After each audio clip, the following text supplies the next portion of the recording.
forecast, showers and thunderstorms today with strong southwesterly winds to 37 miles per hour. It's a numbers game, especially for the situation that we're in. We're coming off of a high water event here.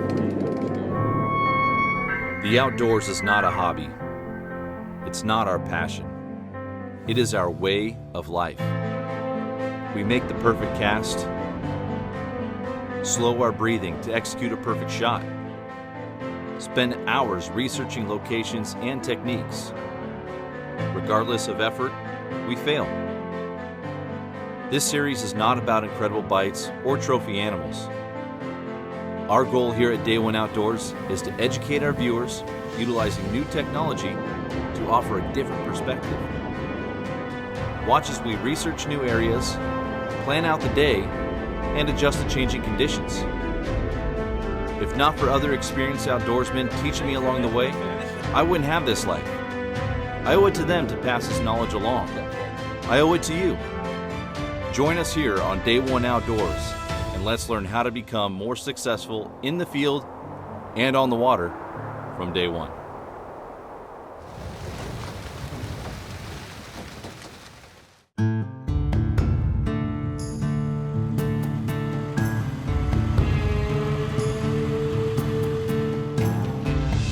Last night we chose which lakes we were going to fish, and Chris and I drew Long Lake.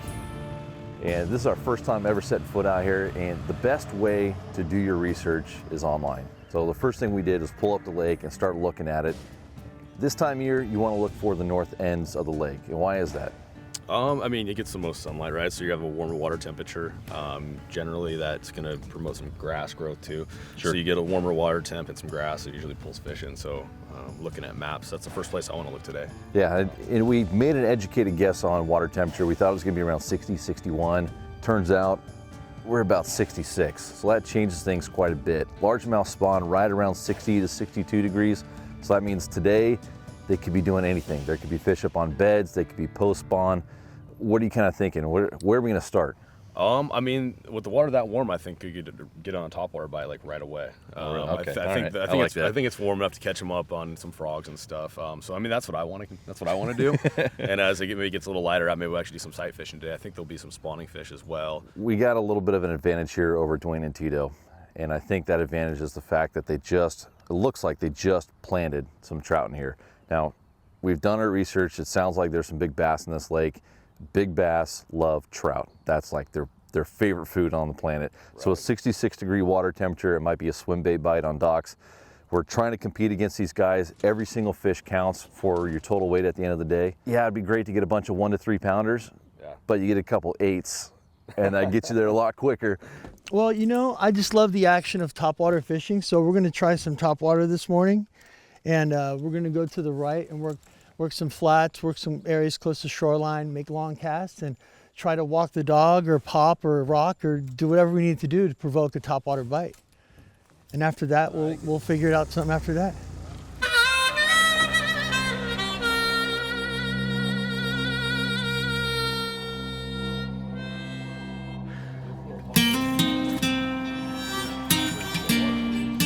Really slow. They got a weed line out here too, so it could be anywhere.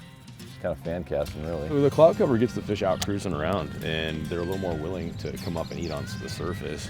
So when you've got a cloudy day like this, it's just a perfect time to throw something on top. And the water temp's, upper 60s, so that's well warm enough. I mean, these fish will start eating top water probably, they'll eat in the high 50s, but being as warm as it is, this should be a way to catch a fish. And we can fish fast this way too. Here's the toughest part about topwater: waiting.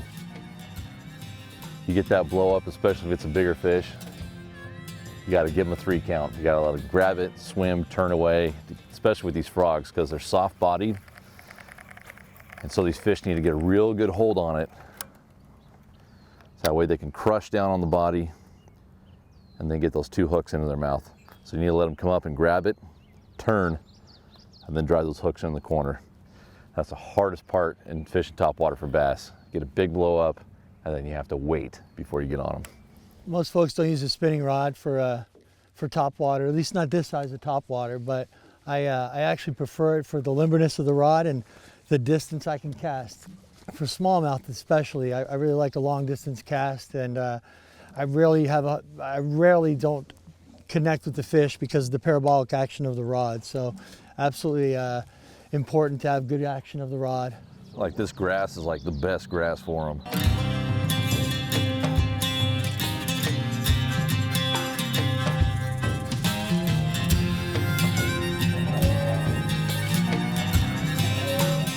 Oh, this is just such money frog water. We got the entire rest of the lake full of other stuff. Covering water and looking. Seen one in the water so far. It's a good sized fish, probably around 5-6 pounds.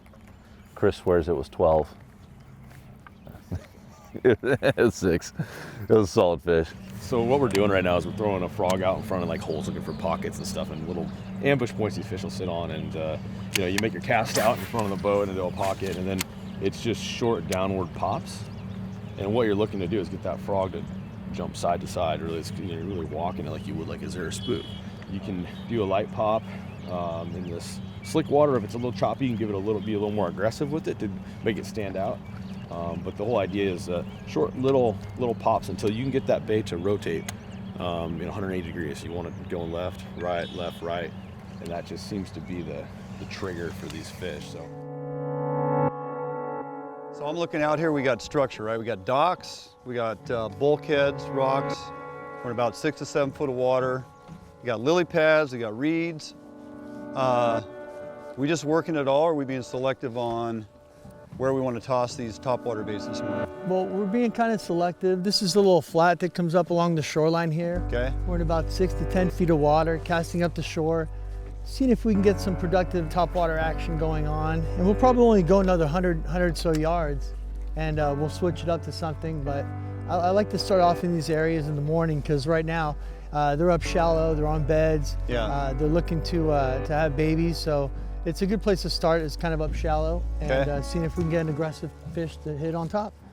There's a lot of trout out here. In fact, they just stocked it.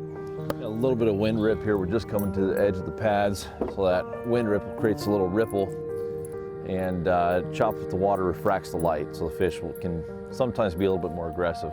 So as soon as we come around this corner here, I'm going to switch out to this white spinnerbait here, this Hildebrandt spinnerbait. The reason why I'm using white, I really like white and clear water.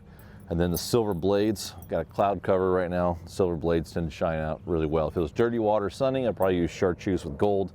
Clear water, cloudy, white and silver.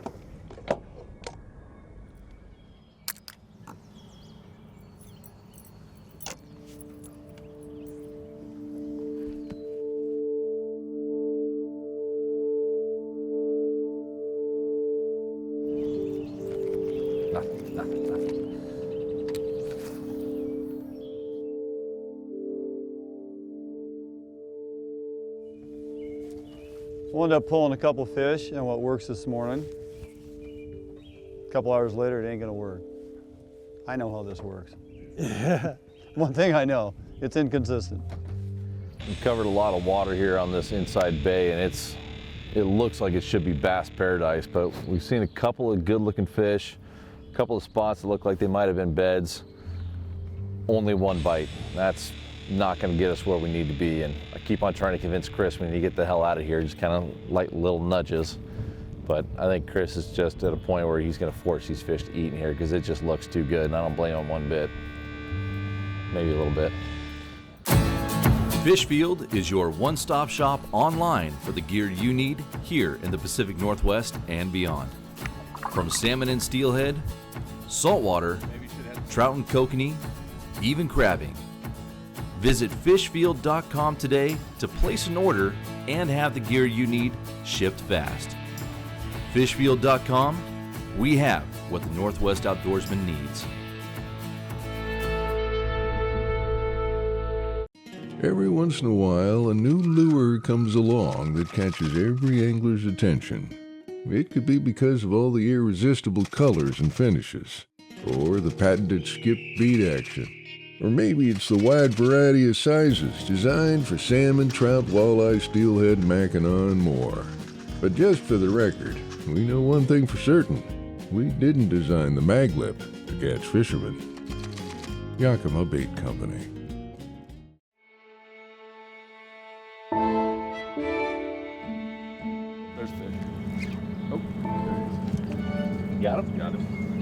Just a little keeper, but Oh, little first, guy. Bring him up. First fish though, first fish. There you go. All right. Long leg bass. Broke the ice. There goes a Senko. Okay, That's- quick weight. Little male, probably weighs 1 pound. Fish weighed 0.43. First bass. Is he really that little? Told Well. you, dude. That 5-6 pounder you said you had earlier. Oops. Let's just forget about that. Oh, I'm putting them down. Every half pound counts, buddy. Yeah. Not a good start. 9:30, and we got half a pound. So I just came down and flipped a shallow dock with a Senko. It's a green pumpkin 6-inch Senko. Just rigging it weedless, and end of the dock's about 4 feet of water. It made the cast, and on the way down, the fish ate it. Just swam out in open water. Just real small fish, but it's a 12-inch fish, so it's a keeper.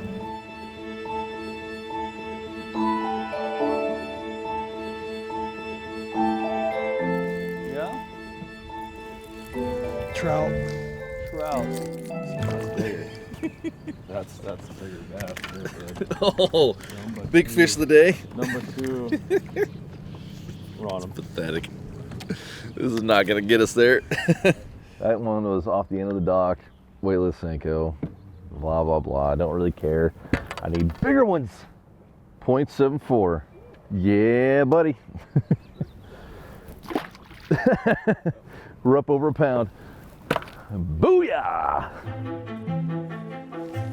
Got one. Nice. Oh, nice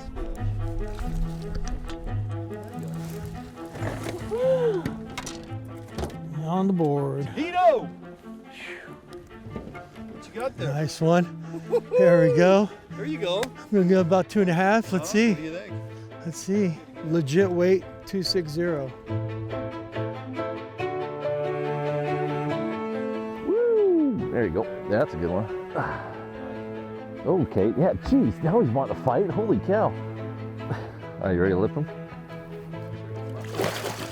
Ooh, that's actually got some weight to it. Yeah. That's actually a good fish. That's a really nice fish. Oh, he got my weight. Hey, Dang it. I would lose a weight every day for a fish like that, buddy. You're doing Yeah, right. it's barely hooked. Double hooked him, actually. He was hooked really good. Oh, yeah, okay. Double hooked. So basically what Chris and I did is clear water. We see all these empty beds. We know they got to be going post-spawn. This fish does. It's post for sure. It doesn't look too beat up on the fins. He's dropped it. Yeah, it looks like she's dropped, but basically, as soon as that happens, they go post-spawn. They come off of their beds and start working off the ends of the docks in a little bit deeper water in that 4, 6, 8 feet of water. And that's right exactly where we got her. Nice. Get a weight on that one, huh? Yeah, I'll grab a scale. That's going to be a good fish on the scale. Don't. Come on. Just need her to stop wiggling so we can get a good weight. 406. 406? 406. Awesome. What was that? 8 of those little ones? Yeah. It's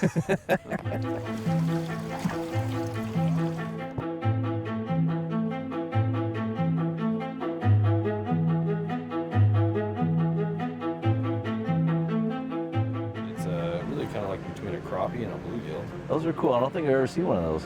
You know, they've got the red eyes and kind of a bluegill frame, but then a bass body. I don't know, they're just different. Got a pretty good mouth on it for what it is. Chris and I met down at University of Oregon on the Oregon bass team, and we decided to go total Uncle Rico for today since we are fishing a little tournament here. It's getting a little bit nicer out. Chris already has his on, rocking it. You know, if Coach would have put us in, we would have got that 10-pounder, would have won us nationals. Oh, man. There it is. Woulda, buddy. shoulda, coulda. What is it, 10 years ago now? That's right. Yeah, 10 years ago. Hey, it still kind of fits. Little guy. That's a good fish. There we go. Smalley. How about that? Nice one. That'll Nice. work, huh? Heck yeah. Nicely done. I'll get us on the board. Yeah, it smells like a smallmouth. Yeah. 150. 150. All right, thank you for playing. See you later. Yeah. Keep on skipping. Yeah. Oh, that's not bad. Not huge, but.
salmon swim up to 3,000 miles to return to their exact place of birth to reproduce.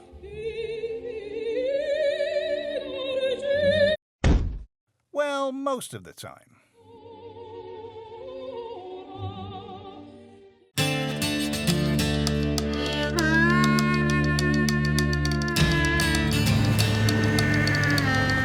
What time is it? About 11:30 right now, and we can't figure these fish out quite yet. Basically, our most consistent bite has been, yeah, rock bass, you know.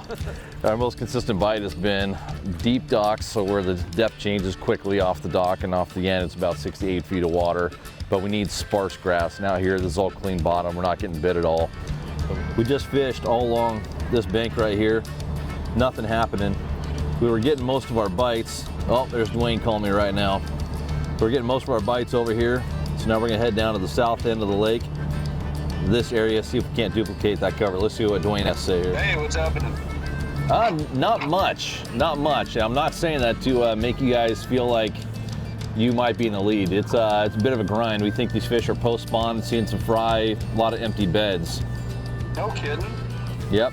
Yeah, our water temp is high 60s over here. Oh, wow. Yep, are you guys looking at low 60s over there?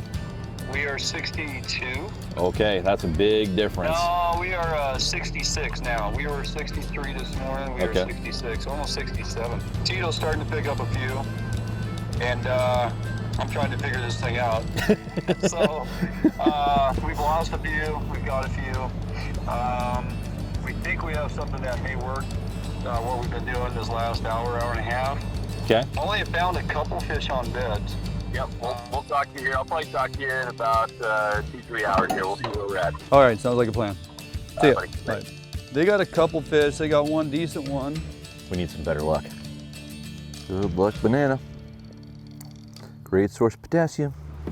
Change is good. So we were at that end of the lake. Now we're at this end of the lake. Yeah, I like this. Tito? Now we're gonna work this shoreline all the way down to the other opposite end of the lake again, work with the wind. Yep. Sun's coming out. I think things are gonna start happening. It's warming up a little bit. Smallie. All right. There you go. I got him okay, but. He's about a pound. Yeah, he'll go a pound. 170. Okay. There we go. Beautiful fish. Arr. All right, they'll get bigger. So we just hooked that fish under a dock.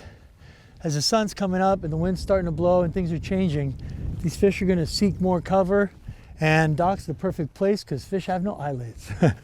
So they'll be all relating to cover, and hopefully we'll keep getting them on these docks little by little and just keep working through. Lucky banana. Oh my God.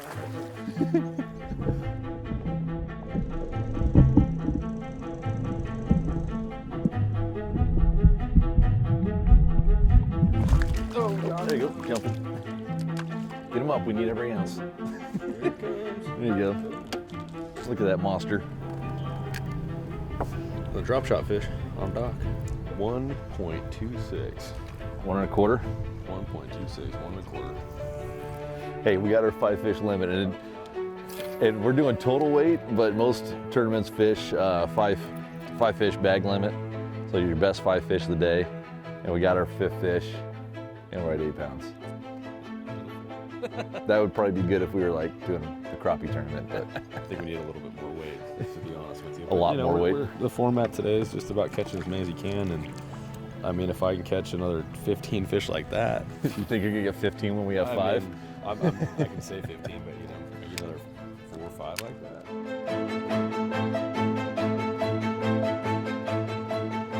Oh, that's a good one, Parks. Hey, bud. Yep. It's a good one. It's a good one. It's a giant. It's a giant. Ooh, pull and drag. Dude, all right, so that's on the exact same type of structure off the end of the dock.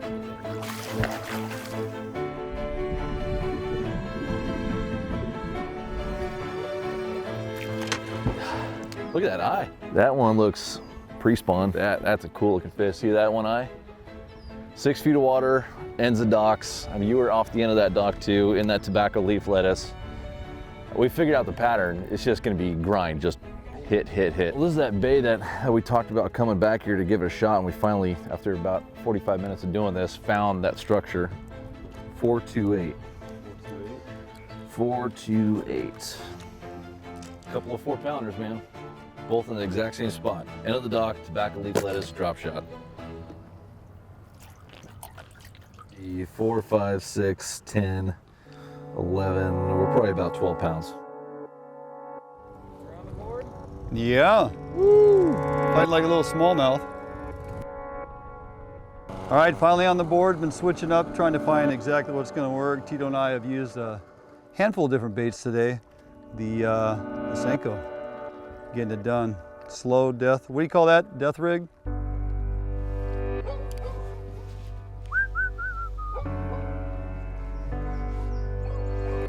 There he is. Nice. Little guy. Oh. Yeah, oh yeah, there's one right there. I got one eat it. That was cool. Oh, it's falling. The big one's falling. Big one's falling? Yep. Okay. I'm ready. I'm ready. Throw a bait on it now. Where's he at? Where's he at? Where's he at? Turn on it, damn it. Nice, dude. Pretty cool to just come across some spawners. I mean, that was the goal today, to try to find some spawning fish. And Haven't seen any all haven't day. seen any. I mean, visibility has been great, but you know, we just kept punching around and kind of kept looking. But that's what it takes. You know, you come across a bed and group of fish and catch a pretty good one. So 2. yeah. There you go. Adding up. Just need a few more.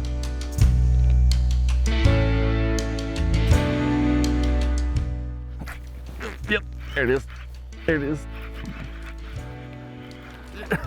There she goes. Oh, hooks. Oh, hooks. Oh, got her. Jeez, that was close. Look at that. Hook's just about ready to pop out. And that was on my little bullseye frog. If you can see it, little bullseye frog. Hook's right in the corner. She came up and slurped it right out of lily pads. That's another good one, Chris. 4 good ones, man. Yeah, I think, sounds like the other guys might be catching more, but I think our quality is definitely higher. There it is, on the bullseye frog. That is not a huge fish, but this is exactly what we were hoping to get all day long, and Chris, it happened here in the afternoon. Yeah. Right off the lily pad, just like, hey, you called it this morning, pads, they should eat frogs. Put a scale on it real quick. 318. 318. I like it. That's so much fun getting them on top water. We only got about 45 minutes left before it's lines in. We got some good weight, but not very many numbers. So we're just gonna kind of power fish, see if we can't get lucky, come across another bed fish, find some that want to bite, that want to chew, and just cover water fast because we're almost out of time. And that's what you do in a tournament. Oh, damn Oh, it. he's bleeding bad. Yeah, he is. Why's that thing bleeding I'm so gonna bad? wash it off. Oh, Did you drop it? yeah, I dropped it. Oh. She was bleeding hella bad, and I went to swear right here.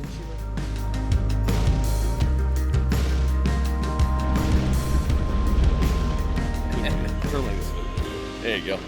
Yep. Yep. That's a good little peg there, huh? Yeah, that's our best 4 right there. I was hoping for a little bit more weight. We saw some tanks. We saw some that were. Couple, but these 2 are nice. Yeah, we'll take them. You good? Yep. Let's put them back. Here you go, buddy. There's totals. It's not bad. No, I mean, What's that total? 11? it's 11.3. 11.3. Yep, 11.3. Today were tough conditions. I think it was tough conditions. Not knowing the lake is always a difficult thing. Yeah. But you know, a lot of wind, and we couldn't really see many beds. We saw a bed or two, but we pretty much depended on the wind to help us and move us along for the rest of the day, trying to find docks that were productive. I'll be curious to see how those guys do on the other lake. Yeah. That you and I will fish tomorrow. All in all, I think we did okay coming out to a lake we never fished, and Yep. a ton of gear, and we got it done and caught some fish. And tomorrow, I look forward to doing the same thing.